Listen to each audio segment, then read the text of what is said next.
पंजाब के सीएम चन्नी जी ने यूपी और बिहार वालों के लिए जो बात कही और प्रियंका गांधी ने तालियां बजाई। जब इस पर कांग्रेस से जवाब मांगा गया तो वो सारा ढीकरा बीजेपी और आम आदमी पार्टी पर फोड़ते नजर आए।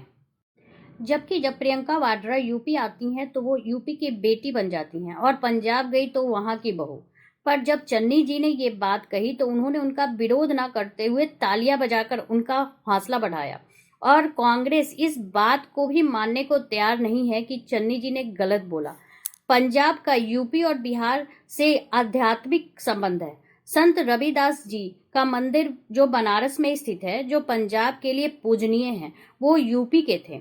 खालसा पंथ के संस्थापक गुरु गोविंद सिंह कहाँ के थे? बिहार पटना के। वहीं यूपी और बिहार वालों के लिए ऐसी भाषा का प्रयोग करना बहुत ही निंदनीय है। इस पर कांग्रेस का बयान सुनिए। जो बात चरणजीत सिंह चन्नी ने बोली, कांग्रेस पंजाब की बात कर रहे हैं, करती है और आगे भी उसको रिपीट करेगी। सही है ये बात साहब। बीजेपी को मैं सिर्फ एक चीज पूछता हूं कि पंजाब को टेररिस्ट कहना, पंजाबियों को खालिस्तानी कहना क्या ठीक है? ये गलत नहीं है। हो गए और मेजर जनरल यश मोर जो रिटायर्ड है, उनका बयान है कि हर एक जवान वर्दी पहना हुआ किसान है। मैं आपसे गालियां निकाली। कितना सरल सवाल पूछ रहा हूं, लेकिन सुधांशु त्रिवेदी आपको बीच में आना पड़ेगा। सुधांशु त्रिवेदी वो कह रहे बीजेपी को जवाब देना चाहिए। ये हालांकि एक बिल्कुल नया युग है जिसके अंदर काम कोई कर रहा है, लेकिन जवाब भारतीय जनता पार्टी को देना पड़ेगा। कांग्रेस पार्टी के नेता ने, सीएम ने बयान दिया, प्रियंका गांधी ताली बजा रही थी, लेकिन जवाब सुधांशु त्रिवेदी आपको देना पड़ेगा। जवाब दीजिए। देखिए अमित जी, जो कुछ आज स्थिति है, जो गति और दुर्गति है कांग्रेस की इस परिस्थिति में, उसके ऊपर पहले मैं एक पंक्ति कह के तब बात शुरू करूंगा। रहीम दास जी का दोहा है कि बिगड़ी बात बने नहीं, लाख करो किनकोए, रहीमन बिगड़े दूध को मथे न माखन होए। अब दूध फट गया, उसके बाद ये मसले में लगे हैं तो मक्खन नहीं निकलने वाला। अब मैं ये बात कहना चाहता हूं, फैक्ट के रूप में आईना दिखाना चाहता हूं। पहली बात, इनको किसानों को सबसे पहले खालिस्तानी किसने कहा? रणवीर सिंह बिट्टू, जो कि कांग्रेस पार्टी के सांसद हैं, उन्होंने कहा।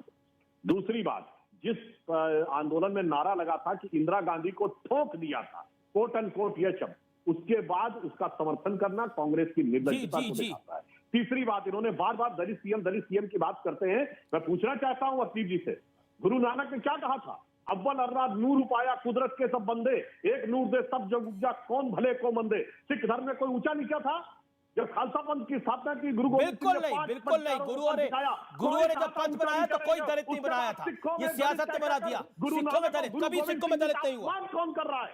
आईना देखिए, सिख धर्म की शिक्षाओं का अपमान, गुरु नानक के विचार का अपमान, गुरु गोविंद सिंह के अमृत चखाने का अपमान, और डॉक्टर अंबेडकर ने जब संविधान बनाया था तो सिखों को जवाब लूंगा। देखिए अभी अर्शप्रीत ने दो तीन बातें बहुत आपत्तिजनक आवेश में बोल दी। इनका रिमाइंड करके देखिए, इन्होंने कहा यूपी बिहार वालों को नौकरी दी। अब इनका लहजा देखिए जैसे कोई खैरात बांट रहे थे। आपको कहना चाहिए था कि उत्तर प्रदेश के बिहार के लोगों ने भी आकर यहाँ की अर्थव्यवस्था में अपना योगदान दिया और हमने मिलकर एक अच्छी बिल्कुल गलत कह रहे थे। देख लीजिएगा, हमने यूपी बिहार वालों को नौकरी दी। आप रिवाइंड करके देखिए Arshpreet, let BJP MP make his point. Arshpreet अपने टाइम पे बोलिए, बीजेपी एमपी बीच में नहीं बोल रहे थे। निवेदन है मेरा, बोल गए कि भाई करतारपुर कॉरिडोर सिद्धू की वजह से खुला। सिद्धू तो एक राज्य सरकार में मंत्री है। भारतीय संविधान के अनुसार विदेश का विषय तो राज्य से कोई संबंध ही नहीं रखता है, तो ये सिद्धू ने कैसे खुलवा दिया ये बता दें। मतलब वो बाजवा का एहसान मान रहे हैं। शर्म आनी चाहिए कि वो पाकिस्तान का जनरल का एहसान है। वो तो मानते हैं सिद्धू ने हमसे खोल दिया। अब तीसरी बात मैं कहता हूं, देखिए पंजाब और उत्तर प्रदेश और बिहार का क्या गहरा आत्मीय आध्यात्मिक संबंध था, उसको कैसे लांछित किया। आज ही चन्नी गए थे, चन्नी साहब वाराणसी में संत रविदास जी के मंदिर पे मत्था टेकने। संत रविदास कहां के थे? उत्तर प्रदेश के। खालसा पंथ के संस्थापक गुरु गोविंद सिंह जी कहां के थे? पटना के, बिहार के। तो भाई ये बताइए, आपके श्रद्धा के दो दो केंद्र बिंदु जिस भूमि से आते हैं, उत्तर प्रदेश और बिहार, और उसके बारे में आप इस प्रकार की भाषा बोल रहे हैं। एक बार फिर पंजाब की महान परंपरा का अपमान है, जबकि हकीकत ये थी कि महाराजा रणजीत सिंह ने, जिन्होंने इतना बड़ा एम्पायर बनाया था, स्वर्ण मंदिर पे जितना बड़ा छत्र चढ़वाया था, उतना ही बड़ा काशी विश्वनाथ पे स्वर्ण छत्र चढ़वाया था। बाद में वो मुगलों ने उसको वो लूट लिया, वो एक अलग बात थी।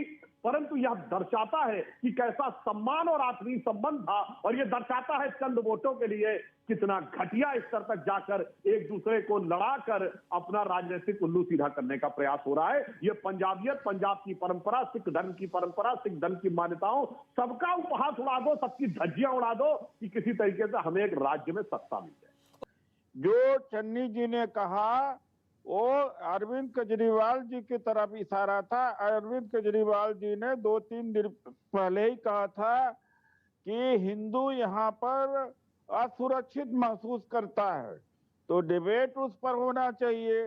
चन्नी जी ने जो कहा कि यहाँ पर जो अरविंद केजरीवाल जी दिल्ली के लोग, यूपी बिहार के लोगों को अपना प्रचार के लिए यहाँ ले आ रहे हैं, कहाँ से पैसा आ रहा है कहाँ नहीं है, उनके बारे में कहा था। और ये बात सच है कि अरविंद केजरीवाल जी मोदी जी के स्टाइल पर, मोदी जी जब जाते हैं अमेरिका तो यहाँ से पहले लोग टिकट कटा के पहुंच जाते हैं, मोदी मोदी मोदी करते हैं। वही स्टाइल इस समय अरविंद केजरीवाल जी ने अपनाया था। इसको चन्नी जी ने कहा था। अरे आप रोए तो नहीं थे आप जाकर? अरे आप सुन तो लीजिए भाई, इसलिए मुझे बिल्कुल दुख नहीं हुआ, मुझे खुशी हुई कि चन्नी जी ने ये जो लोगों को पैसा दे ट्विटर पर आपके ट्विटर पर इस समय हमें बोलने नहीं दे, मैं आपको बोलने दे रहा हूँ। उदित राज जी, आपकी बड़ी फैन फॉलोइंग है। अरे भाई, उदित जी, आपकी बड़ी फैन फॉलोइंग है ट्विटर पे। मुझे एक व्यक्ति ने ट्वीट करके बोला कि उदित जी रो रहे थे जब ये बात बोली गई। कुछ भी कर सकता है कोई, न्यूसेंस हो गया। ये तो मतलब है कि ये तो व्हाट्सएप यूनिवर्सिटी ट्विटर में कोई कुछ लिख दे अलग बात है, लेकिन भाई मेरे दोस्त क्लैरिफाई कर दीजिए। उदित राज जी ने तो चन्नी जी के बयान का मतलब ही बदल दिया। इन सब पर आपकी क्या राय है, प्लीज कमेंट बॉक्स में लिखें। वीडियो को लाइक और सब्सक्राइब करना ना भूलें।